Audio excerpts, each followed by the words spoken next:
IDFC का लिया था शेयर लगभग 4-5 साल पहले, और सीडीएसएल का भी लिया था। तो वो वैसे ही रखा हुआ है अभी तक, क्योंकि रिसेंटली मुझे ऐसे मतलब ज्यादा कुछ दिखा नहीं उसको सेल करने में। तो मुझे क्या करना चाहिए? मुझे ये समझना है कि अभी 5 साल हो गए हैं ये दोनों शेयर्स मुझे लिए हुए। तो आपके हिसाब से या जो एक्सपर्ट है वहां पे उनके हिसाब से मुझे और शेयर ये लेने चाहिए या इसको बेच देना चाहिए?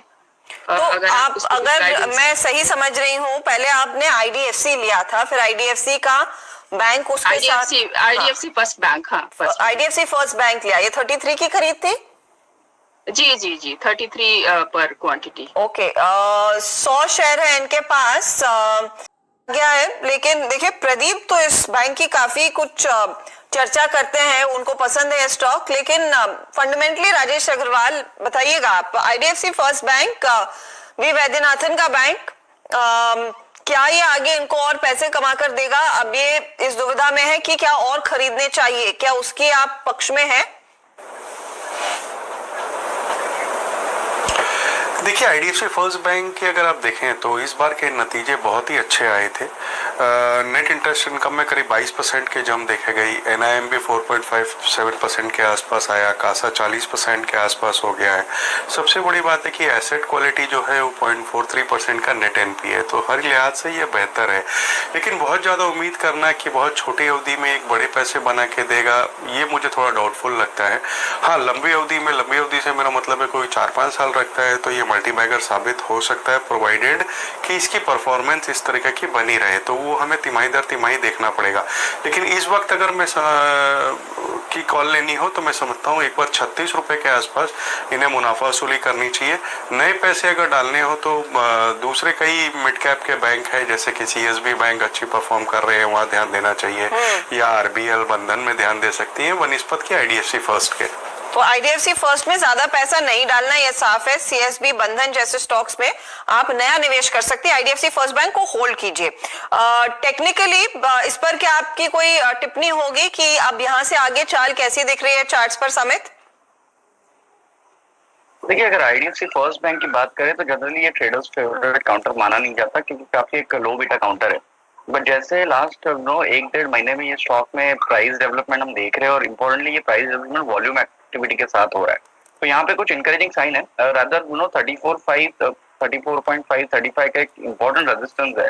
ये अगर लेवल ब्रेक होता है तो हमें लगता है कि यहाँ से एक अच्छी खासी रैली इसमें अनफोल्ड हो सकती है। तो अगर ये एवरेज करना चाहे तो 35 के ऊपर इनके शेयर एवरेज भी कर सकते हैं, क्योंकि हमें लगता है कि उसके ऊपर ये स्टॉक एटलीस्ट 42 से लेके 44 के लेवल्स दिखा सकता है। तो थोड़ा सा टाइम दीजिए, 42-44 पर आए तो तब आप प्रॉफिट बुक कर सकती हैं। अच्छा, दूसरा आपका ट्रेड सीडीएसएल का कब लिया आपने? मैंने 5 साल पहले लिया, जब आईडीएफसी लिया था तभी सीडीएसएल लिया था, और इसमें मैंने 40 क्वांटिटी लिया था। 499 के कॉस्ट पे था ये पर क्वांटिटी। ओके, तो क्या वो भी मेरा रखा हुआ है अभी तक। ओके, कुछ किया नहीं मैंने। 500 के ऊपर निकल गया। अब मैं देखना पड़ेगा, ये 5 सालों का चार्ट है क्या डायरेक्टर साहब? लेकर तो आए आप, अगर है 1 साल का तो हम देख ही रहे हैं कि चाल कैसी रही है।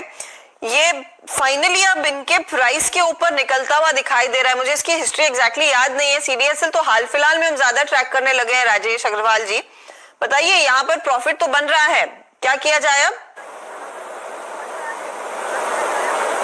देखिए अगर इन पैसे की इस वक्त ज़रूरत ना हो तो जो मैं समझता हूँ कि यहाँ बिल्कुल बने रहने चाहिए। हालांकि बहुत अच्छा रनअप दिखाया है, हो सकता है कुछ कंसोलिडेट करे, बट परफॉर्मेंस बहुत लाजवाब रही है। 68% के आसपास बॉटम लाइन में जंप देखी गई। 29 लाख नए खाते इस क्वार्टर में खुले हैं, जो अपने आप में दर्शा रहे हैं कि बहुत अच्छी बढ़त बना रहा है। और इस स्पेस में सिर्फ दो ही कंपनी है, दो ही प्लेयर है, जो कि एक एनएसडीएल है, वो अनलिस्टेड है। तो अगर आप इसको राइड करने हैं तो यही एक ऑप्शन है। मुझे लगता है बिल्कुल बने रहने चाहिए, परफॉर्मेंस बहुत अच्छी आई है। ओके, तो बने रहने की सलाह देखिए। सीडीएसएल और आईडीएफसी फर्स्ट बैंक दोनों में है। अब चाल सुधरने लगी है तो थोड़ा सा पेशेंस रखिए, और एक इन लेवल से थोड़ा नीचे आप स्टॉप लॉस भी लगा सकती हैं। सीडीएसएल में तो आपका प्राइस ही स्टॉप लॉस के तौर पर काम करेगा, लेकिन आईडीएफसी में 44-45 की बात हो रही है, तब तक इंतजार करें। चलिए, वक्त हो रहा है एक ब्रेक का। ब्रेक के बाद कुछ और सवालों के जवाब लेंगे, आप बने रहिए।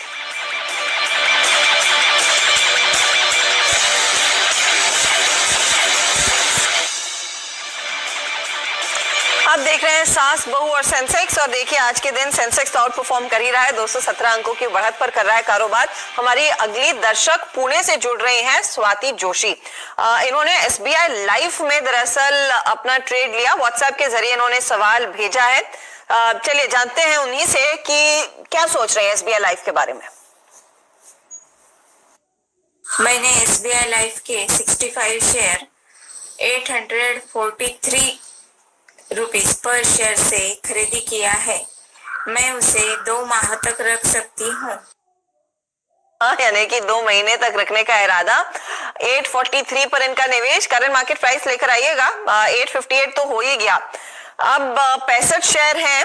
आपने HDFC लाइफ पर एक पहले थम्स अप दिया था, SBI लाइफ पर राजेश जी आपकी क्या राय रहेगी? देखिए, मध्यम अवधि में हमारा टारगेट इसमें 1000 रुपए का है, लेकिन अब चूंकि इनका समय अवधि सिर्फ 2 महीने की है, तो मैं समझता हूं कि इन्हें 820 के आसपास का एक स्टॉप लॉस रखना चाहिए, ताकि अगर किसी कारण से करेक्ट हो तो ये कम से कम बहुत ही छोटे लॉस में निकल जाए। अब जहां तक SBI लाइफ की बात है, परफॉर्मेंस बहुत शानदार रही, बॉटम लाइन ऑलमोस्ट डबल हुई, डिजिटल से उनके करीब 97% का नया बिजनेस आया है, और ग्रॉस प्रीमियम में हमने 28% की बढ़त आते हुए देखी है। इवन अगर AUM देखें तो 1,86,360 करोड़ का है, सारे पायदान पे बहुत ही खरी उतरती है। मध्यम अवधि के जो दर्शक हैं उन्हें देखिए काफी स्ट्रॉन्ग है। इनफैक्ट ये सारे लाइफ इंश्योरेंस स्टॉक काफी अच्छा कर रहे हैं। इनफैक्ट दिवाली पिक हमारा HDFC लाइफ था, और SBI भी कहीं ना कहीं कैचअप रैली कर रहा है। तो यहाँ से इनफैक्ट मैं 832 का स्टॉप लॉस और थोड़ा कंजर्वेटिव स्टॉप लॉस यहाँ पे करूंगा, और 832 के स्टॉप लॉस से यहाँ पे ये बने रह सकते हैं, और हमें लगता है 1.5-2 महीने में ये स्टॉक एक बार 895-900 के लेवल छू सकता है, जहाँ पे एक बार ये मुनाफा वसूली कर सकते हैं। ओके, तो ये फिलहाल आपके लिए ट्रेड है, तो आप होल्ड कीजिए, आपके हाथ मुनाफा आएगा। थोड़ा लंबा समय देंगी तो 1000 तक के लेवल्स भी आपके हाथ मिलेंगे। तो अब आप पर है कि आप प्रॉफिट बुक करती हैं 900 के लेवल्स पर, और स्टॉप लॉस 832 का लगाती हैं या नहीं, लेकिन होल्ड है, दोनों जानकार कह रहे हैं। मनीषा तिवारी जोड़ लेते हैं, आप दिल्ली से हमारे साथ फोन लाइन पर है। मनीषा जी क्या हाल?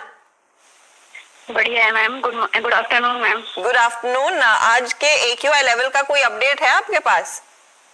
नहीं। हवा साफ है कि गड़बड़ होगी दिवाली के बाद?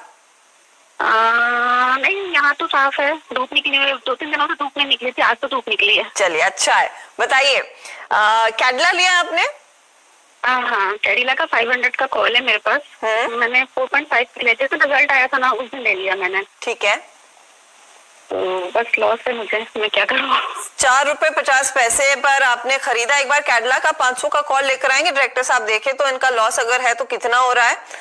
इस पर समित की राय भी लेंगे। समित, क्या किया जाए? जिस दिन नंबर्स आए खबर के दिन ले लिया, और मुझे लग रहा है वहीं पर फंसी है, उसके बाद एक सीधा स्लाइड किया स्टॉक ने। देखिए अर्चना, यहाँ पे 2 एस्पेक्ट है। अगर आपने रिजल्ट के पहले लिया है, कोई भी इवेंट या रिजल्ट जब होते हैं उसके पहले आईवी जनरली कोई भी ऑप्शंस के काफी ज्यादा रहता है, और रिजल्ट आने के बाद या इवेंट होने के बाद वो आईवीज का डिक्लाइन होता है, और उसकी वजह से ऑप्शन के प्रीमियम भी हम ड्रास्टिकली गिरते हुए देख सकते हैं। तो अगर आप कुछ इवेंट स्पेसिफिक लेते हो तो इवेंट के बाद जो भी उसका आउटकम है उसको आपको इमीडिएटली एग्जिट करना है, क्योंकि बाद में फिर आपको जो टाइम डिके की वजह से वो ऑप्शन प्रीमियम में बहुत डिफिकल्ट होता है आपको वो एप्रिसिएशन मिलना। और यहाँ पे अगर 500 रुपए के स्ट्राइक की बात करें तो यहाँ से लगभग ये 15 से 18% ऊपर की स्ट्राइक प्राइस है, और नेक्स्ट वीक एक्सपायरी भी है, तो मुझे नहीं लगता ये लेवल्स आने यहाँ पे पॉसिबल होगा। तो यहाँ पे अभी 85-90 पैसे के आसपास चल रहा है, जो भी मिल रहा है मेरे ख्याल से इनको लेना चाहिए। ओके, तो एग्जिट कीजिए। आप इस ट्रेड में फंस गई है मनीषा जी, और ध्यान रखिएगा स्पेशली जब आप वो इवेंट रिलेटेड ट्रेड लेते हैं ना, तो वायदे बाजार में लोग कभी कभी फंस जाते हैं, क्योंकि हमें एग्जिट कब करना है ये समझ नहीं आते। स्पेशली अगर आप थोड़े से नेसेंट हो, नए हो या ऑप्शंस के ट्रेड में, तो एग्जिट करना बेस्ट है। वैसे फंडामेंटली स्टॉक में कोई बुरी चीज नहीं है, लेकिन आपका ट्रेड फंस गया है तो वहां पर आप एग्जिट कर लें, होल्ड करने में कोई मतलब नहीं है। चलिए, डायरेक्टर साहब कह रहे हैं ब्रेक का वक्त हो रहा है, तो आप दोनों से इजाजत लेंगे और हमारी महिला दर्शकों से भी इजाजत लेंगे। शुक्रिया अपने सवाल